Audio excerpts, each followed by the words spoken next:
You're watching VH1. This is Take It to the Bridge, and I'm Sam Norman. And that was Queen with a 1976 #2 hit, Somebody to Love.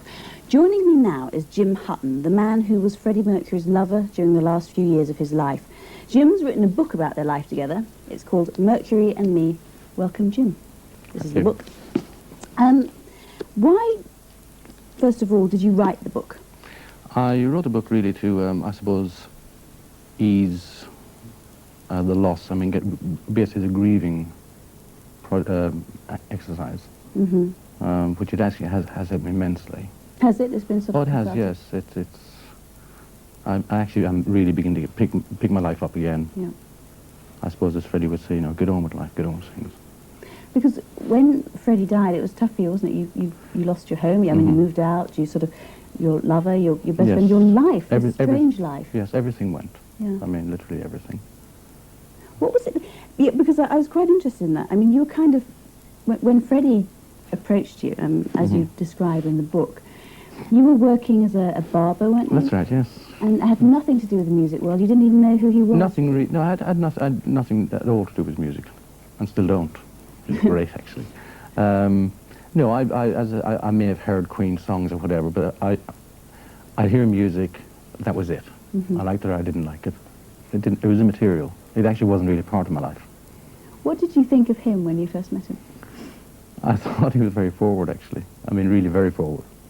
The very, very first time I met him. Was that his style, or was it just something you knew? I think it was. I think he probably had his eye on me and thought, yes, I'm going to go for that one. And, you know, I mean, I think throughout his life, his whole thing was that if you want something, you've got to make the first move. You've got to go get it.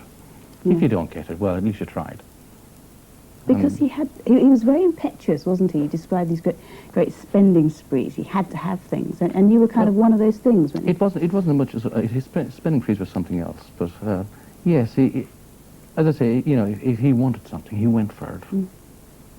He worked for it. He generated. I won't say he always got it what he wanted, but was it very tough to live with him, and was he a difficult man to... No, it wasn't. It was quite surprising. I mean, I worked for him, and I was a gardener, and my agreement was, I'll do your garden if nobody interferes with it, and that's what it was. He used to introduce you as the gardener, didn't he? Well, he didn't. It was actually friends did. Oh, was it? Yeah. Why?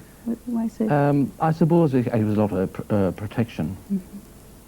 Freddie did a very, very good job of that over the years. Protecting not just me, the people like Joe Finelli, Peter, those close to him. I think he was very good at that. What was he like with you?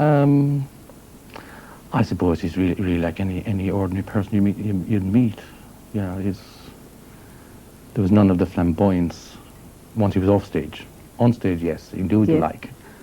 But off stage, no, he was very quiet. I find it hard to imagine, I must say. Good God, no. I think he looked at his career was, you know, entertaining, doing his show, giving the fans and people what they wanted or what he thought they wanted. Once the final chords were over, that was it. I've done it. Now let's go on with the next bit. Now, why has it taken so long to write the book? Well, I mean, I'd still over the 2 years, you know, getting my own life together. I had a lot of questions from the actual fans, because I've been to a couple of the conventions, and I thought, well, you know, there's a lot of now let me see what type of stories. Untrue stories, I mean, written about Freddie, especially in the last few weeks of his life.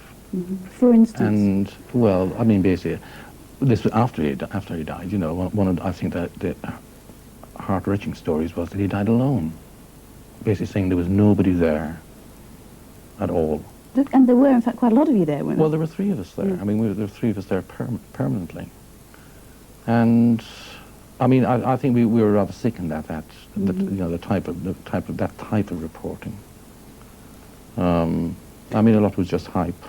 What was it like being at his deathbed? Well, I mean, you know, we knew there was nothing we could do for him. The only thing we could do was make everything as comfortable as possible, as easy as possible for him. You know, the three of us knew, well, really, we can't do any more. We never could. Joe and Peter, who administered his medication, that's as much as we could do. And now, what's life after Freddie like? Well, as I say, life after, I mean, was one of the reasons, I suppose, why the book actually did come out eventually, is I'm really getting on with life.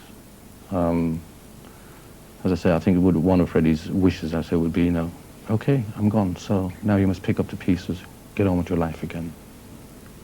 What do you think he'd make of the book? Because I guess you could be accused of exploiting his memory by writing it in the first place.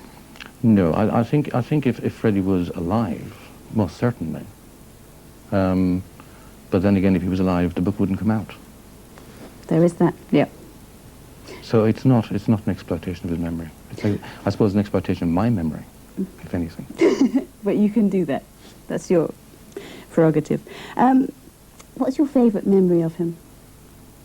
Oh gosh, there's so many of them. There really are. I mean, there isn't one in particular as such. You go, his tenderness. He actually was very thoughtful. There are loads of things, and they're all little things, not massive. You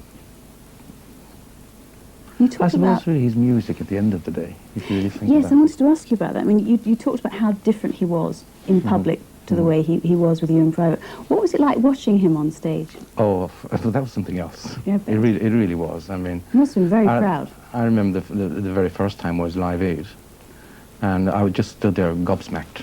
I really did. It was well, it was my first concert also.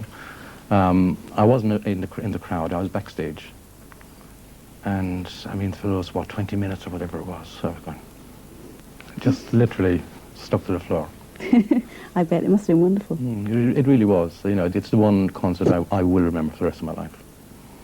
And now, picking up the pieces, you're also HIV positive, aren't you? That's correct. Yes. But you're keeping all right. Oh yes. I'm not going on a day-to-day basis. I'm going on a year-to-year basis. That is basically the way I look at it. You know, I don't believe in sitting down and moping about it. You know, when things start happening, well, then obviously I'll have to slow down a bit. But sure, other than that, I think I will live my life to the full, what's left of it. Jim, best of luck. It was great to meet you. Thanks very much indeed. Thank you.